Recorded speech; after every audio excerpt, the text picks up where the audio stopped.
ನಮಸ್ಕಾರ. ಮತ್ತೆ ನಿಮಗೆಲ್ಲ ದುಡ್ಡಿನ ಮಾತು ಕಾರ್ಯಕ್ರಮಕ್ಕೆ ಸ್ವಾಗತ. ಟ್ಯಾಕೋ ಟ್ರಂಪ್ ಸರೆಂಡರ್ ಮಾಡಿದ್ದಾರೆ. ಒಂದು ಬಂದೂಕು ಇದನ್ನೆಲ್ಲ ಬಿಸಾಕ್ಬಿಟ್ಟು 2 ವಾರಕ್ಕೆ ಓಡೋಗ್ಬಿಟ್ಟಿದ್ದಾರೆ ಟ್ಯಾಕೋ ಟ್ರಂಪ್. ಅದರಿಂದ ಚಿನ್ನದ ಬೆಲೆ ಎಗರಿದೆ 14,200. ಅದ್ರ ಜೊತೆ 24 ಕ್ಯಾರೆಟ್ ಗೋಲ್ಡ್ 15,491, 15,500 ಹತ್ರ ಹೋಗಿದೆ. ಇಲ್ಲಿ 260, ಆದ್ರೆ ಮಾರ್ಕೆಟ್ ಅಲ್ಲಿ 243ಕ್ಕೆ ಸಿಗತ್ತೆ. ಅದರಿಂದ ಕಚ್ಚಾ ತೈಲದ ಬೆಲೆ 10% ಇಳಿದಿದೆ. ಇದ್ರೂ ಬೆಲೆ ಜಾಸ್ತಿ ಆಗೇ ಇದೆ. ಇಂಡಿಯಾ ಕ್ರೂಡು ₹100ಗಿಂತ ಜಾಸ್ತಿ ಇರುತ್ತೆ. ಈಗ 841 ಪಾಯಿಂಟ್ ಇದ್ರೂ ಕೂಡ ಬೆಳಗ್ಗೆ ಹಲವು ಸಮಯದಲ್ಲಿ 900ಗಿಂತ ಮೇಲೆ ಇತ್ತು. ನಿಫ್ಟಿ 2,735 ಪಾಯಿಂಟ್ ಎಗರಿ 5.25%ಗಿಂತ ಮೇಲೆ ಇತ್ತು. ನನಗೆ ಒಂದೇ ಖುಷಿ, ಸಂತೋಷ, ಸಂಭ್ರಮ. ಪ್ರಪಂಚದಲ್ಲಿರುವಂಥ ಎಲ್ಲ ಸ್ಟಾಕ್ ಎಕ್ಸ್ಚೇಂಜು ಇವತ್ತು ಓಪನ್ ಆಗಿದ ತಕ್ಷಣನೇ ಎಗರ್ಬಿಡ್ತು. ಆಟೋ ಇಂಡೆಕ್ಸು 6% ಎಗರಿದೆ. ಐಟಿ ನೆನ್ನೆನೇ ಎಗರಿದ್ರಿಂದ 0.2, ಫಾರ್ಮಾ 0.8, FMCG 2.1, ಮೆಟಲ್ 2.2. ನಮ್ಮ ಪಟಾಕಿ ಲಿಸ್ಟಲ್ಲಿ ಇರುವಂಥ Tata motor commercial vehicle 12%, Tata motor passenger vehicle 8%, M&M 7.4%, Muthoot finance 6.5%, IndusInd bank 6%, Hero motor corp 5.5%, ಅಂಗಮೈಲ್ 5.2%, 4,000ನ ದಾಟಿದೆ. IDFC bank 4.7%, Titan 4.7%, Manappuram 3.6%, Karnataka bank 3.6%, LNT 8% ಎಗರಿದೆ. HDFC ಬ್ಯಾಂಕು 5% ಎಗರಿದೆ. ನಮ್ಮ ಜನರೆಲ್ಲ, ಈ ಟ್ರೇಡರ್ ಜನರುಗಳೆಲ್ಲ ಒಂದೇ ಸಂತೋಷದಲ್ಲಿ ಜಂಪ್ ಮಾಡ್ತಾ ಇದ್ದಾರೆ. ಆದರೆ ಇದು 2 ವಾರನೇ ಟ್ಯಾಕೋ ಪಲ್ಟಿ ಹೊಡೆದ್ರೆ ಇದು ಇಳಿದು ಬಿಡುತ್ತೆ. ಅದರಿಂದ ಟ್ಯಾಕೋ ಏನ್ ಮಾಡಿದೆ? ಟ್ಯಾಕೋ ಅಂದ್ರೆ ಏನು? Trump always chickens out. Trump ಈ ಪಾಕಿಸ್ತಾನ್ ಜೊತೆ ಸೇರಿ ಇಸ್ಲಾಮಾಬಾದ್ ಕಾರ್ಡ್ ಅಂತ ಹಾಕಿ 2 ವಾರಕ್ಕೆ ಸೀಸ್ ಫೈರ್. ಅದರಲ್ಲಿ ನೀವು ಸ್ವಲ್ಪ ಈ ಹೋಮಸ್ನ ತೆಗೆದು ಬಿಡಿ ಅಂತ ಹೇಳಿದ್ದಾರೆ. ಇರಾನು ಈ ಟ್ರಾನ್ಸಿಟ್ ಫೀ ಇಟ್ಕೊಂಡೇ ನಾವು ಕೊಡ್ತೀವಿ, ಟ್ರಾನ್ಸಿಟ್ ಫೀ ಇಲ್ದಂಗೆ ಏನು ಸಿಗಲ್ಲ ಅಂತ ಹೇಳಿದ್ದಾರೆ. ಒಮಾನ್ಗೆ ಸ್ವಲ್ಪ, ನಮಗೆ ಸ್ವಲ್ಪ ರೀಬಿಲ್ಡಿಂಗ್ ಫೀ ಅಂತ ಇರಾನ್ ಹೇಳ್ತಾ ಇದ್ದಾರೆ. ಸೀಸ್ ಫೈರ್ ಇದ್ರೂ ಕುವೈತ್ UAEನಲ್ಲಿ ಗುಂಡು ಹಾಕ್ತಾ ಇದ್ರು ಇರಾನ್. ಇನ್ನು ಕಡೆವರೆಗೂ ಅಲ್ಲಿಗೆ ಹೋಗಿಲ್ಲ. ಇಸ್ರೇಲ್ ಮೇಲೂ ಗುಂಡು ಬಿದ್ದಿದೆ. ಅದರಿಂದ ನಾಳೆ ಗುಂಡು ಬಿದ್ದರೆ ರೇಟು ಕಡಿಮೆ ಆಗುತ್ತೆ. US ಕಾರ್ಗೈಲನ್ನು ಅಟ್ಯಾಕ್ ಮಾಡ್ತು. ಅದು ಅವರ ಮೇನ್ ಪವರ್ ಪಾಯಿಂಟ್ ಹೊಸ್ತಲಿನಲ್ಲಿ ಒಬ್ಬ ಮ್ಯೂಸಿಷಿಯನ್ ಮ್ಯೂಸಿಕ್ ಬಾರಿಸ್ತಾನೆ ಇದ್ದ. ಧೈರ್ಯ ಇದ್ರೆ ಹೊಡಿ ಅಂತ. UK ಏನ್ ಹೇಳಿದ್ದಾರೆ ಅಂತಂದ್ರೆ, US ನಮ್ಮ ಬೇಸ್ನ ಇಟ್ಕೊಂಡು ನೀವು ಬೇರೆಯವ್ರನ್ನ ಹೊಡೆಯೋಕೆ ಆಗಲ್ಲ ಅಂತ. ಕಚ್ಚಾ ತೈಲದ ಬೆಲೆ $100ಗಿಂತ ಕಡಿಮೆ ಆಗಿದೆ. Market rally, stock, bond, crypto ಎಲ್ಲಾನು ಏರಿದೆ. ಏಷ್ಯನ್ ಮಾರ್ಕೆಟ್ಸ್ ಎಲ್ಲಾನು ತೆಗೆದು ಕೂಡಲೇ ಗಿಂಡಿ ತರ ಎಗರಿದೆ. 5% ವರೆಗೂ ಏರಿದೆ. ಆಯಿಲ್ ಇಷ್ಟುಗಳ ಏರಿದ್ರೆ ನಾರ್ಮಲಿ ಸ್ಟಾಕ್ ಅಲ್ಲಿ ರಿಸ್ಕ್ ಏರುತ್ತೆ. ಇನ್ಫ್ಲೇಷನ್ ಏರಿದ್ರು ಕೂಡ ಇಂಟ್ರೆಸ್ಟ್ ರೇಟ್ ನ ಏರಿಸಿಲ್ಲ. ಆದ್ರೆ ಇಂಡಿಯಾದ ಬಾಂಡ್ ಈಲ್ಡ್ 7% ದಾಟಿದೆ. Market expects rate hike. RBI 3 ಸಲ ರೇಟ್ ಹೈಕ್ ಮಾಡಿಲ್ಲ ಅಂತಂದ್ರೆ ಕಡಿಮೆ ಆಗಲ್ಲ ಅಂತ ಅನ್ನೋದು. ಈಗ Tata motors intra EV pickup ಅಂತ ಒಂದು ಪಿಕಪ್ ವೆಹಿಕಲ್ನ ಅನೌನ್ಸ್ ಮಾಡಿದ್ದಾರೆ. ಅದು ಕಮರ್ಷಿಯಲ್ ವೆಹಿಕಲ್ ಅಲ್ಲಿ ಸ್ಟ್ರಾಂಗ್ ಪೊಸಿಷನಿಂಗ್ನ ತಗೊಂಡು ಹೋಗ್ತಾ ಇದೆ.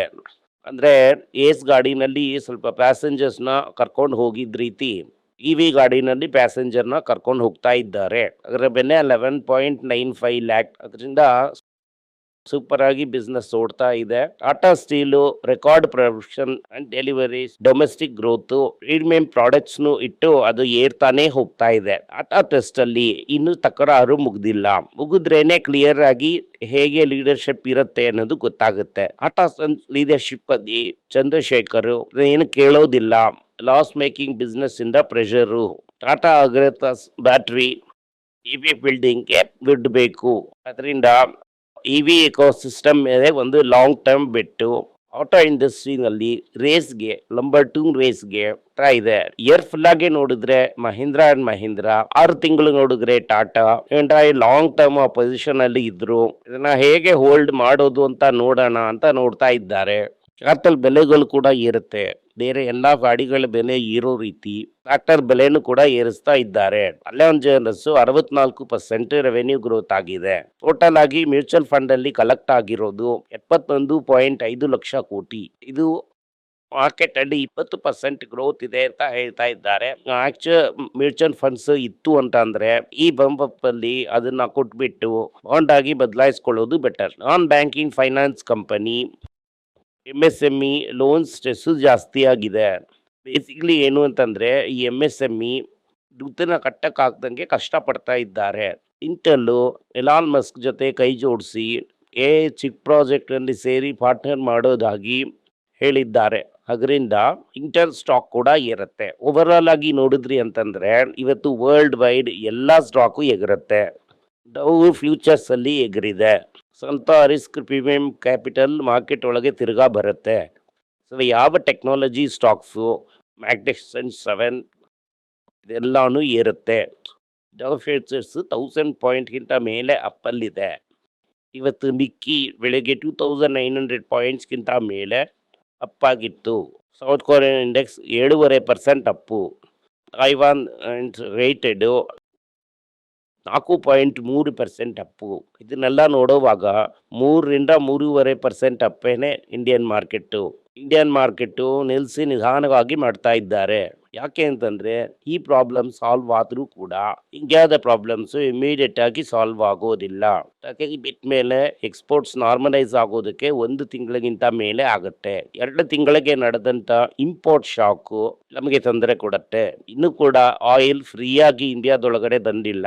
ಆದ್ಮೇಲೆ OMC ಕಂಪನೀಸ್ ಅನ್ನ ಲಾಸ್ ಅಲ್ಲಿ ಹೋಗ್ತಾ ಇದ್ರೆ ಆ ಲಾಸ್ ನ ಮೇಕಪ್ ಮಾಡೋದಕ್ಕೆ ಬೆಲೆನೇ ಏರ್ಬೇಕು. ತಮಿಳುನಾಡಿನ ಹಲವು ಏರಿಯಾಸ್ ಅಲ್ಲಿ ಡೀಸೆಲ್ ಬೆಲೆನ ₹2 ₹3 ಏರ್ಸಿನೇ ಮಾರ್ತಾ ಇದ್ದಾರೆ.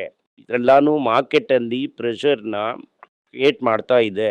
ಹಲವರು ಕೆಲಸದ ಅವಕಾಶಗಳಿಂದ ಊರಿಗೆ ತಿರ್ಗಾ ಹೋಗ್ಬಿಟ್ಟಿದ್ದಾರೆ. ಯಾಕೆ ಕೆಲಸದ ಅವಕಾಶಗಳು ಇಲ್ಲ ಅಂತಂದ್ರೆ ಗ್ಯಾಸ್ ಸಿಲಿಂಡರ್ ಹಿಂದೆ ಇರೋದ್ರಿಂದ ಅವರಿಂದ ಅಡಿಗೆ ಮಾಡೋಕ್ ಆಗ್ತಾ ಇಲ್ಲ. ಚಿಲ್ಲರೆ ವ್ಯಾಪಾರ ಎಲ್ಲ ಮಾಡ್ತಾ ಇದ್ರು ಕೈಲಿ ಈಗ ಮಾಡೋದಕ್ಕೆ ಆಗ್ತಾ ಇಲ್ಲ. LPG ಗ್ಯಾಸು ನಾಟ್ ಅವೈಲೇಬಲ್ ಅಂತ ಅನ್ನೋದು ಜನರಿಗೆ ತುಂಬಾ ತೊಂದರೆ ಕೊಡ್ತಾ ಇದೆ. ವಾರ್ ಇವತ್ತು ನಿಂತಿದ್ರು ನಾರ್ಮಲೈಸ್ ಆಗೋದಕ್ಕೆ 2 ವಾರ ಆಗತ್ತೆ. ಅಷ್ಟರೊಳಗೆ ಟ್ರಂಪು ಇರಾನು ಒಪ್ಕೊಂಡಿಲ್ಲ ಅಂತಂದ್ರೆ ವಾರ್ ತಿರ್ಗಾ ಸ್ಟಾರ್ಟ್ ಆಗೋದಕ್ಕೆ ಸಾಧ್ಯತೆಗಳಿದೆ. ಇದು ಒಂದು ಟೆಂಪರರಿ ರಿಲೀಫ್. ನಮ್ಗೆ ಚೆನ್ನಾಗಿ ಒಂದು ರ್ಯಾಲಿ ಸಿಕ್ಕಿದೆ. ವೀಕ್ಷಣೆ ಮಾಡ್ತಾ ಇರಿ. ಯಾರಾದ್ರೂ ಮಿಸ್ ಮಾಡಿದ್ರಿ ಅಂತಂದ್ರೆ ಈ ಪಟಾಕಿ ಲಿಸ್ಟ್ ಅಲ್ಲಿ 1, 2 ಅಂತ ಕನ್ಸಿಡರ್ ಮಾಡ್ತಾ ತಾಳ್ಮೆಯಿಂದ ವೇಟ್ ಮಾಡಿ. ನಾನು ಹೇಳಿದ ತರಾನೇ ಚಿನ್ನದ ಬೆಲೆ ವಾರ್ ಮುಗೀತು ಅಂತ ಕೂಡ್ಲೆ ಕಂತ ₹300-400 ಏರ್ಬಿಡ್ತು. ಈ ಏರಿಕೆ ಅನ್ನೋದು ಕಂಟಿನ್ಯೂ ಆಗತ್ತೆ. ಇನ್ಮೇಲೆ ಈ ಡಾಲರ್ ಸ್ಟ್ರೆಂತ್ ಅನ್ನೋದು ಪೀಕ್ ಸ್ಟ್ರೆಂತ್ ಆಗ್ಬಿಟ್ಟಿದೆ. ಇನ್ಮೇಲೆ ಇನ್ನೊಂದು ಮುಂದಿನ 2 ವಾರಕ್ಕೆ ಗೋಲ್ಡ್ಗೆ ದೊಡ್ಡ ಥ್ರೆಟ್ ಏನೂ ಇಲ್ಲ. ವಾರ್ ಶುರು ಆದ್ರೇನೆ ಥ್ರೆಟ್. ನಾನು ಹೇಳಿದಾಗ ನೀವು ಈಗ ಗೋಲ್ಡ್ ಕನ್ಸಿಡರ್ ಮಾಡಿದ್ರಿ ಅಂತ ಅಂದ್ರೆ ನಿಮಗೆ ಒಂದು ಒಳ್ಳೆ ಲಾಭ ಸಿಕ್ಕಿರತ್ತೆ. ಶಾರ್ಟ್ ಟೈಮ್ ಅಲ್ಲಿ ಒಂದು 5-6% ಲಾಭ ಸಿಕ್ಕಿರತ್ತೆ. ಧನ್ಯವಾದಗಳು. ಈ ವಿಡಿಯೋ ನಿಮ್ಗೆ ಇಷ್ಟ ಆಗಿದ್ರೆ ವಿಡಿಯೋನ ಲೈಕ್ ಮಾಡಿ, ನಮ್ಮ ಚಾನಲ್ನ ಸಬ್ಸ್ಕ್ರೈಬ್ ಮಾಡಿ, ಬೆಲ್ ನೋಟಿಫಿಕೇಶನ್ ಬತ್ತಿ. ಈ ವಿಡಿಯೋನ ಸಾಧ್ಯ ಆದ್ರೆ ನಿಮ್ಮ ಸಂಬಂಧಿಕರಿಗೂ ಸ್ನೇಹಿತರಿಗೂ ಕಳಿಸಿ. ನಿಮಗೆ ಏನಾದರೂ ಸಂದೇಹ ಇದ್ದು ನನ್ನನ್ನು ಕಾಂಟ್ಯಾಕ್ಟ್ ಮಾಡಬೇಕು ಅಂತ ಅನ್ಕೊಂಡ್ರಿ ಅಂದ್ರೆ ಸ್ಕ್ರೀನ್ ಮೇಲೆ ಬರ್ತಾ ಇರುವಂತಹ ಮೇಲ್ ID ಗೆ ಮೆಸೇಜ್ ಮಾಡಿ. ನಮ್ಮ ಟೀಮ್ ನಿಮ್ಮನ್ನ ಕಾಂಟ್ಯಾಕ್ಟ್ ಮಾಡ್ತಾರೆ.